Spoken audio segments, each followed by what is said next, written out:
Hello दोस्तों, आज का ब्लॉग है खेती में निनाण करने के लिए आए हैं और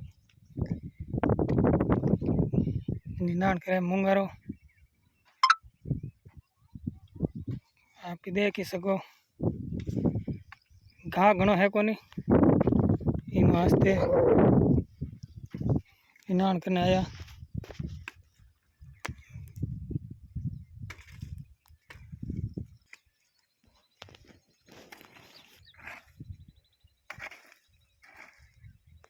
फिर दोस्तों निनाण करिया देख लो मूंगर में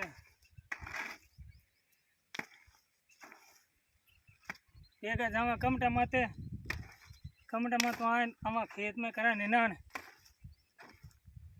करना पड़े। और ठीक हो।